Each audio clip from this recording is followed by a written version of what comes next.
Hi there, everybody. This is David, and if y'all thought that 2023 was a great year for RPGs, oh my gosh, 2024 is just looking stacked. There are a ton of RPGs coming out, and I am looking forward to quite a bit of them. And here I want to go over all the RPGs that I just have to get my hands on. The must-have, must-buy, day one RPGs that I just need. And if you're new to the channel, please be sure that you subscribe for some more top 10s, reviews, and news, and also hit that like button for the love and the ratio. Now let's go ahead and get started going over these fantastic RPGs. Number 10, Quartet, to be released for the Nintendo Switch and PC. Here we have the only indie RPG on this list, but it does definitely deserve its spot here. From the makers of Shadows of Adam, this has been greatly inspired by Live Alive, Octopath Traveler, classic Final Fantasy, and even Saga Frontier. Right from the get-go, you have 4 scenarios to play through, where you'll get introduced to a total of 8 characters. And once those scenarios are all completed, all of your character stories will converge. And then, of course, you'll be off to save the world. And while you might think that the story takes like a backseat, kind of like in the aforementioned Saga or Octopath series, that's not the case. This tells a fully fleshed out tale that quite a lot of love and care has gone into, and I cannot wait to see the finished product. Number 9, Ys 10, Nordics, to release for the Nintendo Switch, PS4, and PS5. I absolutely adore the Ys series. Having first played it whenever I was a child, I wasn't truly hooked though until the PS2 era. You see, kinda like a lot of RPGs back in the day, we weren't exactly graced with every single release, and sometimes the releases that we did get weren't exactly the best in the series either. But things have changed for the better, and now Adol is shipwrecked in their version of Normandy, France, and he sets off to explore with the help of Karja, a Norman pirate. As each Ys game is just like another entry into Adol's diary, they don't exactly go in order, nor do you have to have played the previous games in order to understand what's going on. Chronologically though, this takes place after the second game, whenever he's only 17 years old. So I cannot wait to join up with him, and especially that sexy twink Dogi, and go on another mystical journey. Number 8, Unicorn Overlord, to release on March 8th for the Nintendo Switch, Xbox, PS4, and PS5. Wow, this one looks cool! It reminds me a lot of that Ogre Battle series, where it's real-time strategy, and you can go off and liberate towns and raise your reputation, as well as outfit your troops and send them off into battles. But, while Ogre Battle can be kinda like bare bones at times, at least, graphically, this looks absolutely gorgeous, and it's made by Vanillaware, so you know that it's top-notch. Not only that, there is free world map exploration, so you can cultivate your grand army of over 60 unique characters, from humans to elves to beasts to even angels, as you traverse the 5 nations and grow your renown to become the hero that you've always dreamed of becoming. I cannot wait for this, and I've actually already pre-ordered the amazing Collector's Edition too. Number 7, Trails Through Daybreak, released in summer for the PS4, PS5, Nintendo Switch, and PC.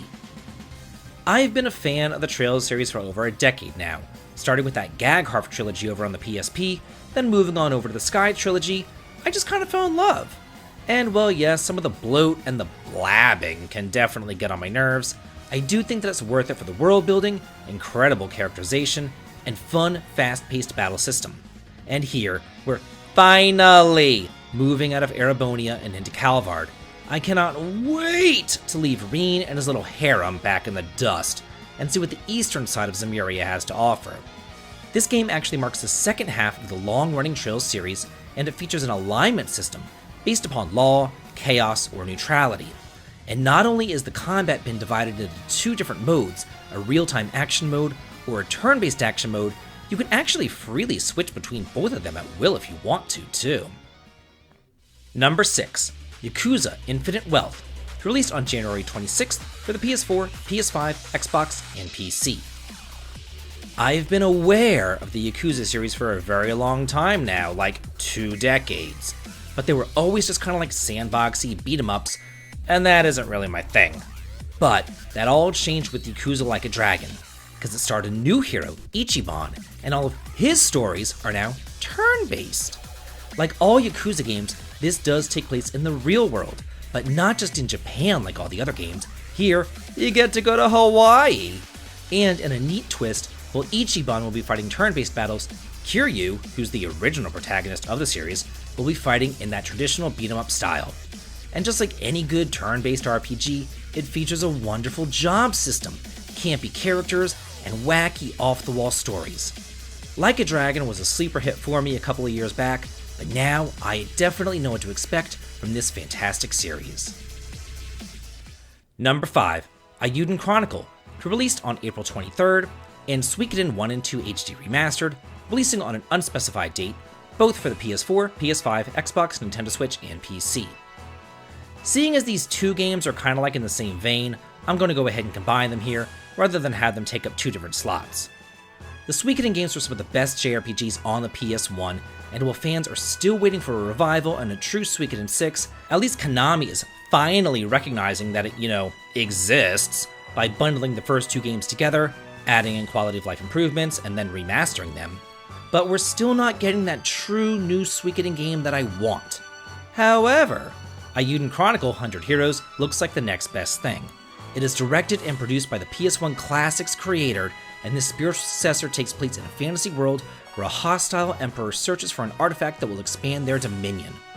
Presented in a picturesque 2.5D pixel art style, it's going to be featuring classic turn-based combat and deep character rosters, and it just looks to be a fantastic spiritual successor, so if Konami can't do it, Ayuden Chronicle can. Number 4, Metaphor ReFantazio, released for the PS4, PS5, Xbox, and PC. I don't know much about this game except that it just looks fantastic, and it gives me Lost Odyssey vibes of all things. Here, you play as the Traveling Boy, as he rounds up a party to venture through a fantasy world where the kingdom is on edge due to underlying conspiracies. This is actually kind of like an exciting change of pace for Atlas, because they always just seem to want to pump out as much persona as humanly possible. And yeah, this will include anime-style graphics, turn-based combat, and social sim mechanics, but it's also their very first high fantasy RPG. And I personally, for one, really do miss the days when Atlas put out all sorts of different RPGs all the time, and not just Persona every 5 seconds. Number 3, Grand Blue Fantasy Relink, released on February 1st for the PS4, PS5, and PC.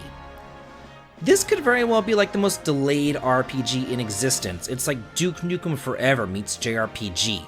I want to say that it was first announced back in like 2017 for God's sakes.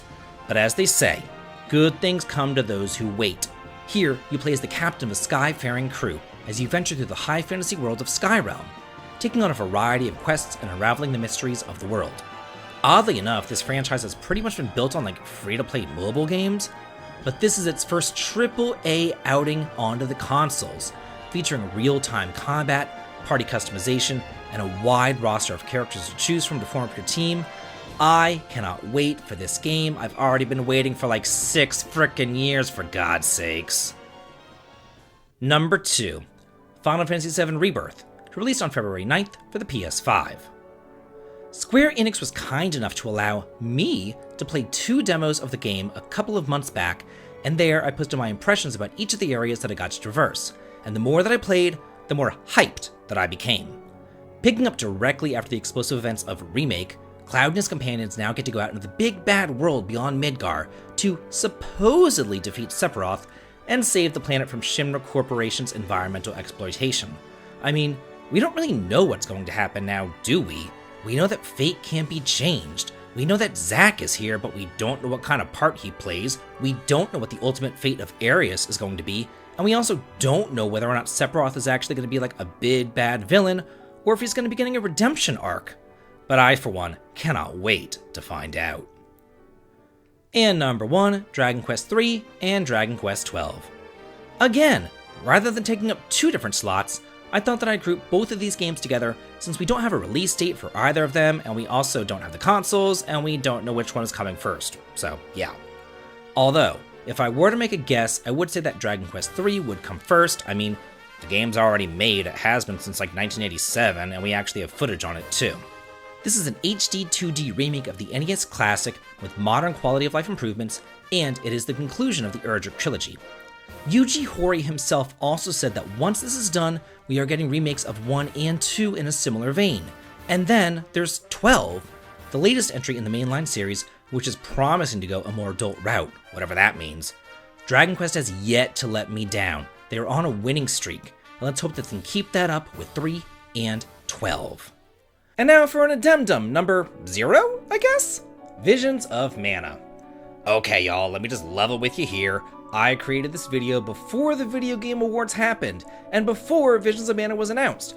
But I saw this, and I was like, no, I can't just release a half-finished video about games that I'm looking forward to this year when I'm totally looking forward to this one. So, rather than me like re-editing the entire video and renumbering everything, I just tacked this on to the end, so sue me.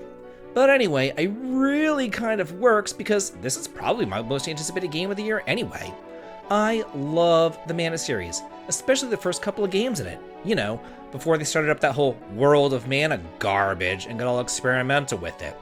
This is a return to form, and it's really showcasing that Square is learning that all their newfangled weirdo stuff is not what we want. We want the back to the basics. We want what worked. They are learning this with their HD 2D remakes. They're learning this with Star Wars: The Divine Force and Triangle Strategy, and even Dragon Quest Monsters: The Dark Prince. They definitely went off the deep end there for a while, but this here is a true return to Mana form. A Mana game where you explore massive open regions and use the Mana spirits to help in combat as well as exploration. Everything that I've seen about it just oozes charm, nostalgia, and old school goodness, and I cannot wait for this release. So that's it for the 10, or I guess 12 RPGs that I'm most looking forward to in 2024. What games are you looking forward to in the coming year? Let's get a discussion going on here and let's all talk and chat about it because I'm always in the comments too. And if you like what I do here on the channel, please head on over to the Patreon to sign up for early access to my videos and behind the scenes photographs. The link to it is over in the video description. And as always, please like, comment, and subscribe, and have a good day.